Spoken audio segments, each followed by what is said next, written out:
Je parle avec Valentin autour de Jérémie 31, où est exposé le principe de la Nouvelle Alliance, le projet de la Nouvelle Alliance, qui est repris dans l'Épître aux Hébreux, je vous signale. Oui, c'est le même texte. Oui, j'ai regardé ça. Oui. Alors, je voudrais savoir... Ah oui, voilà, oui. Comment vous interprétez le verset 34 ? Oui, alors je ne connais pas, allez-y, oui.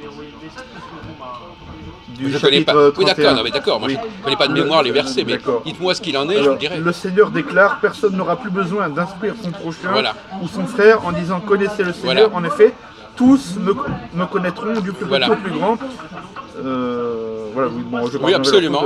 C'est un verset très important. Mais quelle est votre je voudrais savoir quelle est votre interprétation. Oui. Ben, je l'ai évoqué, mais à l'époque vous n'aviez pas fait attention. Ben, ça veut dire que l'ancienne alliance, c'était des enseignements extérieurs.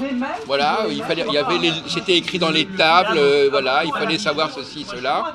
Et là, la loi, elle est dans les cœurs, c'est-à-dire qu'elle est dans moi ce que j'appelle le subconscient.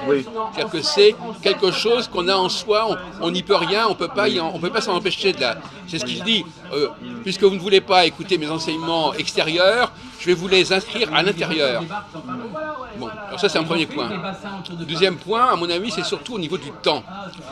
C'est un point sur lequel la plupart des gens négligent, le temps. C'est-à-dire que la loi, c'est pas simplement un comportement, c'est aussi le respect d'un timing. À telle époque, on fait ceci, à telle époque, on fait cela. Et le Shabbat, par exemple, c'est à telle date, on fait ça et ça. Bon, donc, on a une sorte d'horloge qui est inscrite dans nos gènes, en quelque sorte. Voilà. C'est ça. Donc, c'est plus une horloge extérieure. On regarde l'heure qu'il est, c'est une horloge intérieure. C'est-à-dire c'est le temps, il est en nous. Tu m'as mis, hein? Oui, là pour les dernières mais tout. Voilà. Bon, est-ce que vous n'aviez pas... Mais je suis sûr que vous n'avez pas compris ça.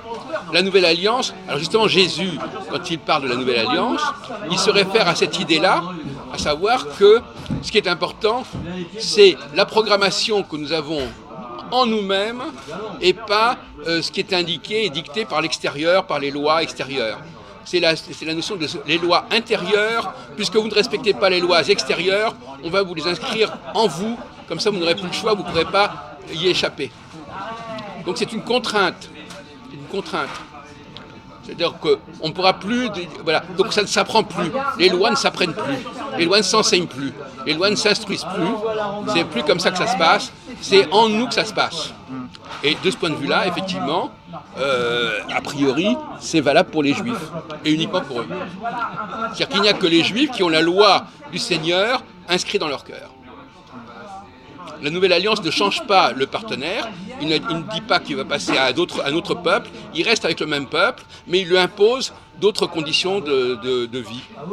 Il leur dit, voilà, maintenant, vous ne serez pas simplement liés aux lois, parce que sur le Sinaï, quand la première loi Alliance, là, Exode, etc., sur le Sinaï, c'était les lois qui étaient dictées de l'extérieur, les gens voyaient les tables, etc. Bon. La Nouvelle Alliance, c'est les tables, on ne les voit plus à l'extérieur, elles sont en nous. Elles sont engrammées en nous. Ça vous paraît peut-être un peu abstrait, mais moi qui suis dans le domaine des cycles et des horloges biologiques et de l'astrologie, pour moi c'est très parlant. C'est-à-dire qu'il y a des choses, regardez par exemple vous, votre estomac, vous ne le contrôlez pas, votre truc cardiaque, vous ne le contrôlez pas. Donc il y a déjà tout un de choses en nous qui fonctionnent sans qu'on le veuille, à notre insu. Eh bien, il veut que la loi, elle fonctionne aussi bien que le système cardiaque ou le système digestif. C'est quelque chose qui doit fonctionner en nous, qui fonctionne en nous sans que nous ayons à donner notre avis à ce sujet. Vous avez bien fait de poser cette question parce que j'étais presque certain que ce point-là vous avait échappé dans la discussion de l'autre jour. Je pense que vous n'aviez pas regardé attentivement le texte. Ça c'est plus le verset 33, ça. Alors répétez. Alors répétez le verset 34, mon vieux. Ou 30, je ne sais pas combien, 31.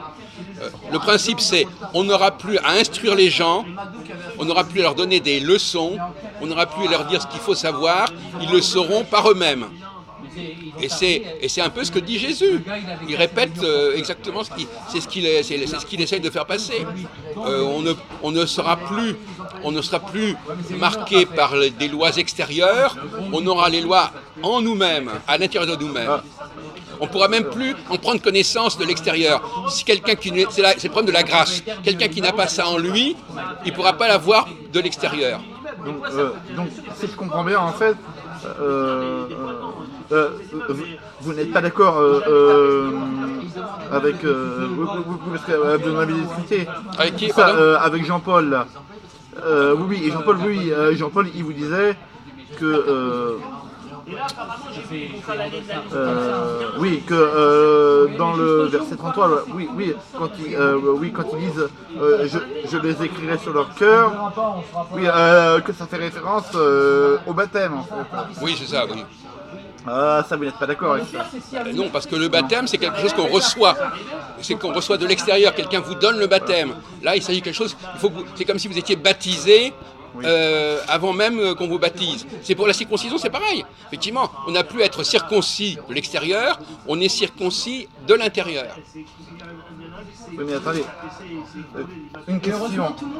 Attends, est-ce que vous pouvez prendre la caméra parce que moi j'en ai marre de vous filmer alors que c'est moi qui parle.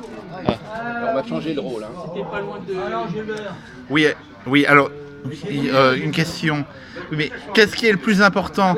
C'est de donner des signes extérieurs comme quoi, soi-disant, on aime Dieu, voilà, ou d'aimer vraiment Dieu à l'intérieur, voilà, c'est-à-dire dans son cœur. Voilà. Qu'est-ce qui est le plus important? Attends, il ne s'agit pas d'aimer, il s'agit de respecter mes commandements, mes enseignements. Ce sont mes enseignements qui sont... Oui. Il ne s'agit pas simplement... Je n'ai pas employé le mot amour d'ailleurs ici. Oui. Il s'agit d'enseignements qui ne seront plus dictés de l'extérieur par une instance, par un professeur, par une école.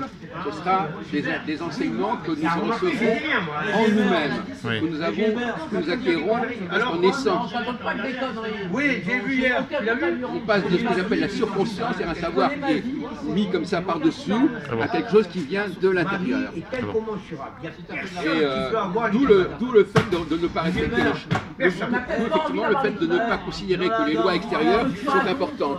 Elles peuvent exister, elles peuvent se perpétuer, mais ce n'est pas ça l'important. L'important c'est ce que l'atteste la sociobiologie. L'important c'est que les lois extérieures n'existent que parce que nous avons une loi intérieure. Sans la loi intérieure, les lois extérieures n'existent pas. Si nous n'avions pas déjà une forme de régulation intérieure, les lois extérieures ne suffiraient pas à nous faire fonctionner. Et par exemple, les élections, l'histoire des élections sont des lois extérieures. Oui. Les vrais rites, nous les avons en nous. Et ces lois extérieures, elles peuvent ne pas correspondre aux lois intérieures. Oui. Elles peuvent être décalées par rapport aux lois intérieures. Oui. Actuellement, par exemple, on voit les gens sont élus, ils sont élus à une telle date pour telle date, mais en réalité, c'est pas comme ça que ça va se passer. En réalité, ils ne vont pas pouvoir faire le programme qu'ils ont annoncé parce qu'ils n'ont pas respecté les lois intérieures. Aujourd'hui encore, nous connaissons surtout les lois extérieures et les lois qui sont en nous-mêmes, nous ne les connaissons pas. D'ailleurs, Freud, que vous n'aimez pas, Freud, eh bien justement, c'est un médecin, et les médecins, ils connaissent bien les problèmes des lois intérieures, puisque tout notre corps, c'est des choses qui se produisent à l'intérieur. Et la notion de subconscient ou d'inconscient qui a été développée, c'est exactement le concept qui sous-tend la Nouvelle Alliance. C'est-à-dire qu'il y a des choses qui existent en nous de manière subconsciente. Ça veut dire que nous n'en sommes pas conscients, mais il y a quelque chose, nous sommes conscients sans en être conscients. C'est en nous, ça fonctionne à nous, ça agit en nous, et nous ne les avons pas apprises. C'est ce qu'on appelle, c'est inné et non pas acquis. On passe de l'alliance, l'ancienne alliance qui était l'alliance de l'acquisition, à la nouvelle alliance qui est l'alliance de l'inné, de ce que nous recevons en naissant. Et malheureusement, alors effectivement, quand on lit Éphésiens chapitre 2, alors là, il propose autre chose dans Éphésiens chapitre 2. Au lieu de dire Parce que je ne sais pas si vous avez eu le début, il dit nous allons réconcilier le peuple de Juda et le peuple d'Israël. Vous n'avez pas fait attention à ça. Bah, ils disent le Seigneur déclare dans peu de temps je vais établir une nouvelle alliance avec le peuple d'Israël et le peuple de Juda. Elle sera différente. Oui, non, mais vous avez remarqué qu'il cite deux peuples. Oui, voilà. Oui, mais attendez, oui, mais il faut lire tout. Elle sera différente de l'ancienne alliance. Il faut lire tout. Voilà, elle sera différente de l'ancienne alliance que j'ai établie avec leurs ancêtres quand je les ai pris par la main pour les faire sortir d'Égypte. Cette alliance, ils l'ont brisée et pourtant j'étais leur maître. C'est moi le Seigneur qui le déclare. Le Seigneur déclare encore, voici l'alliance. Voilà, c'est maintenant là. C'est avec la même, voilà. Avec les mêmes. Le Seigneur déclare encore, voici l'alliance que je vais établir avec le peuple d'Israël. Voilà, voilà. Ah oui, pourquoi là par exemple là, pourquoi là par exemple là, il dit là avec le peuple d'Israël. Voilà, là juste avant là, il a dit avec le peuple d'Israël et le peuple de Juda, et là après là, il dit seulement avec le peuple d'Israël. Voilà, donc déjà il y a une différence déjà là entre le chapitre 32 et chapitre 33. Non, pas chapitre, verset. Oui, pardon. Le verset, pardon, excusez-moi. 32 et le verset 33. Premièrement, de toute façon, vous n'avez pas de commentaire à faire sur ce sujet, mais je peux vous répondre, mais vous-même, que ça ne change rien. Le problème, c'est qu'il y a deux peuples. Et pendant un certain temps, ce Dieu, il s'est plus occupé du peuple d'Israël que du peuple de Juda. Il y a donc une scission, vous avez remarqué. C'est comme dans la guerre de sécession aux États-Unis. Les gens du Sud et les gens du Nord. Effectivement, il a une préférence, ce Dieu, il a une préférence pour le peuple d'Israël, qui a les 12 tribus, plutôt que pour le peuple de Juda, qui n'a que 2 tribus. Mais de toute façon, son problème, quand même, c'est de rapprocher les deux, de réunir les deux. Alors. Et dans Éphésiens, il ne s'agit pas de rapprocher les juifs et les non-juifs comme dans Éphésiens. Il n'est pas du tout question de ça. Bon, alors, pour ça, alors après, je vais au verset 34. Bon, quand il dit, personne n'aura plus besoin de son prochain ou son frère. Alors déjà, voilà, son prochain ou son frère, c'est qui? Son prochain ou son frère, c'est qui? Et après, oui, pardon, et un peu plus loin, après il dit, en effet, tous me connaîtront. C'est qui tous? Voilà, tous. Voilà, tous. Voilà, oui, je voudrais que vous me disiez qui c'est, son prochain ou son frère, c'est qui? Et tous, c'est qui? Voilà. Vous connaissez bien la réponse, voilà. C'est pas la peine de vous non, mais votre réponse à vous. Non, mais bon, c'est évident qu'il parle de ce peuple, de ces peuples, et de tous les membres de ces peuples, et de personne d'autre. Maintenant, si ça vous amuse, et d'autre part... Non, ça m'amuse pas, si vous lisez Éphésiens, effectivement, dans Éphésiens, la lettre de Saint Paul aux Éphésiens, alors lui, au contraire, il dit, le sang du Christ va permettre de lever la barrière et la frontière entre les juifs et les non-juifs. Voilà, c'est ce qu'il dit dans les Éphésiens. Oui. Voilà. Et il dit c'est grâce au sang. Voilà. Mais ça, c'est extrêmement grave comme histoire de Nouvelle Alliance parce que ça veut dire, une fois pour toutes, c'est au sein du peuple juif que ça se passe, c'est pour les juifs que ça se passe, et cet enseignement, il est même, on ne peut même pas l'acquérir quand on n'est pas juif, il faut naître juif pour avoir cet enseignement en soi. Ah. Oui, parce que l'autre fois vous me disiez, que selon vous, l'histoire, comme quoi il faut être né d'une mère juive pour être juif, vous me disiez que c'était un truc qu'on avait inventé plus tard, que selon vous c'était une invention. Vous n'étiez pas d'accord avec ça. Non, mais vous n'étiez pas d'accord là. J'ai regardé tout ça. Vous n'étiez pas d'accord. Vous avez changé d'avis peut-être? Non, je n'ai pas changé d'avis, mais effectivement il y a eu des. Par exemple, ce qu'on sait très bien. Parce que comment on fait, cher monsieur, pour s'assurer que quelqu'un est juif? Expliquez-moi comment on fait. Voilà, parce que l'ancienne alliance, elle est réservée aux juifs. Alors comment on fait pour s'assurer qu'elle est bien comment vous faites pour vous assurer, qu'il n'y a pas des non-juifs qui s'infiltrent là-dedans? Puisque vous n'êtes pas d'accord, comme quoi il faut être né d'une mère juive pour être juif, voilà, expliquez-moi comment vous faites pour vous assurer qu'il n'y a pas des non-juifs qui s'infiltrent dans l'Alliance. Comment vous faites? Expliquez-moi. Ça n'a aucune importance, parce que de toute façon, Ah bon? un juif, c'est celui qui a reçu ses enseignements. Mais pourtant, il faut bien vérifier qu'il n'y a pas de loup.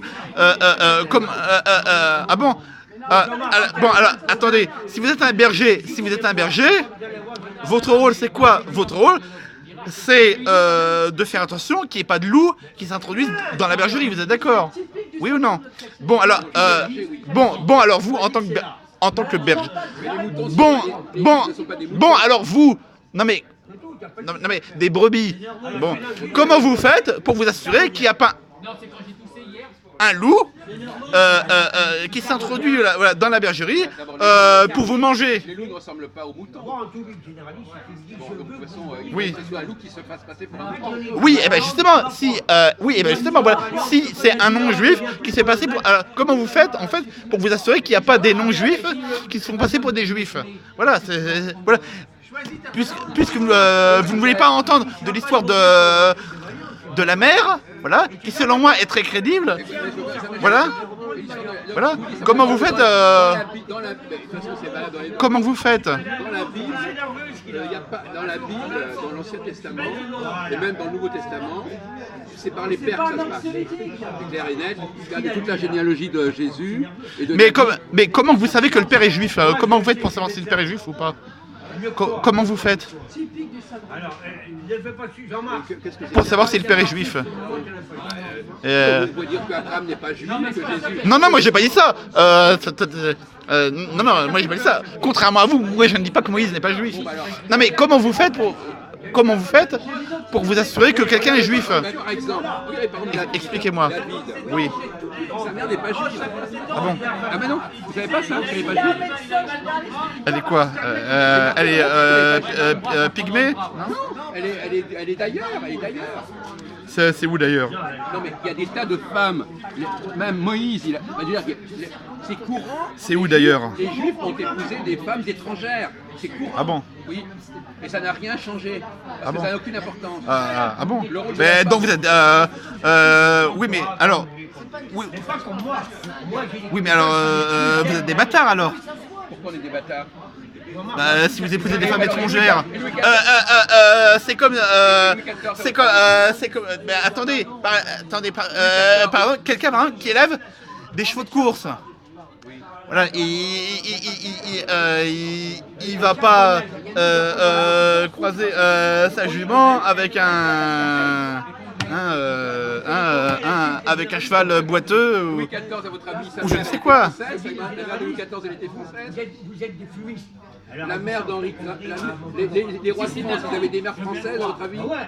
Ils ont toujours eu des mères étrangères. Ils s'en foutaient complètement que c'était étrangères. Oui, mais les juifs, c'est pas pareil. Voilà, les juifs, Non, mais attendez.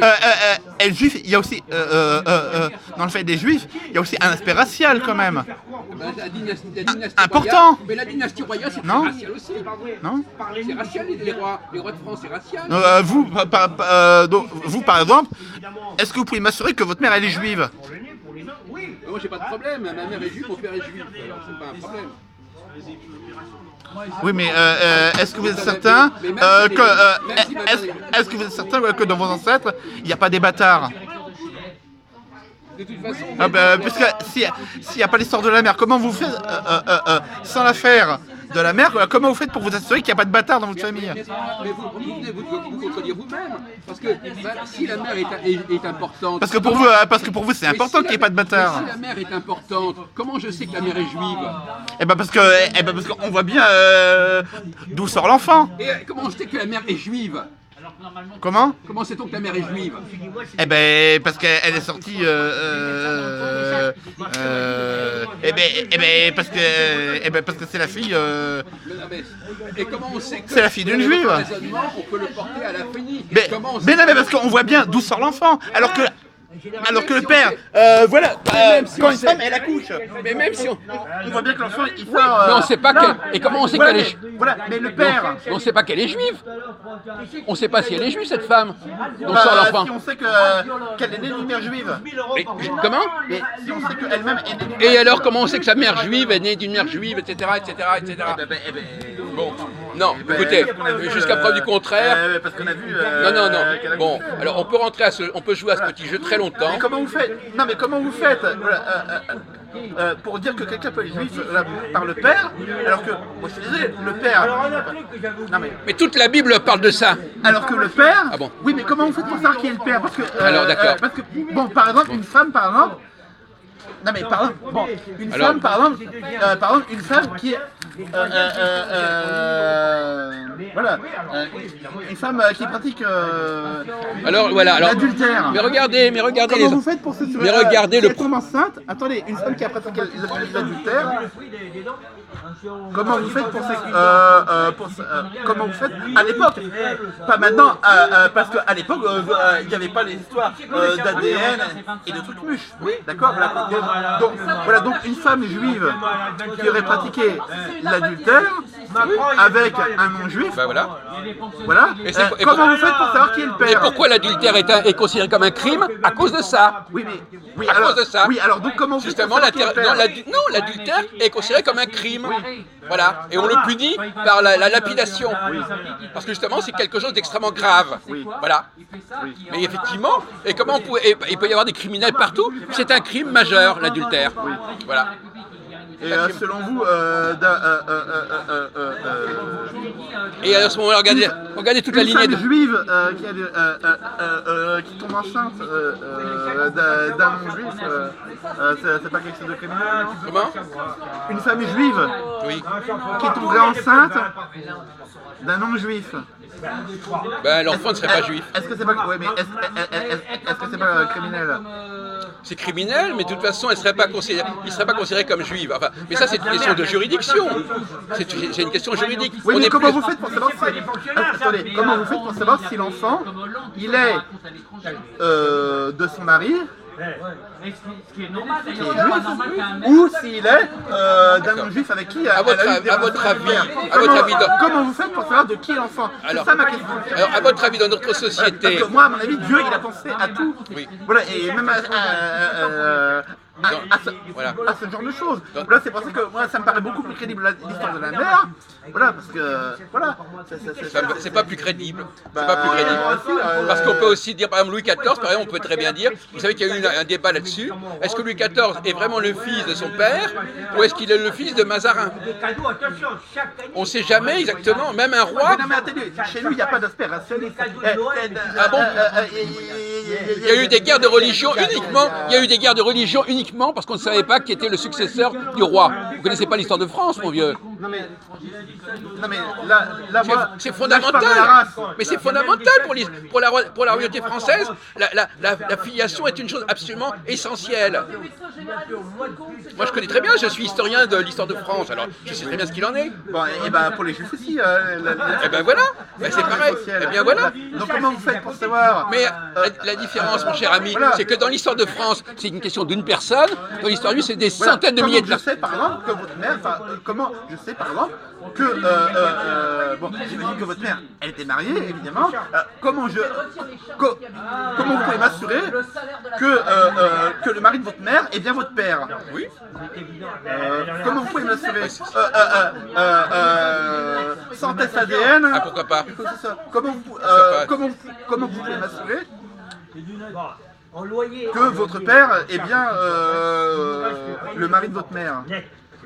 Il n'y a aucun moyen de le savoir. Quelle preuve que j'ai? Non. La seule preuve, c'est statistique. Ah bon? Oui. C'est-à-dire que c'est pas une question d'un individu, c'est une question de milliers de personnes. Sur 100 000 personnes, il peut y avoir 3 ou 4% de cas litigieux, par exemple.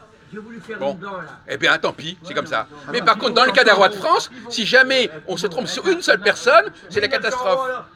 Pour les Juifs, c'est pas une personne, c'est un peuple entier dont il s'agit.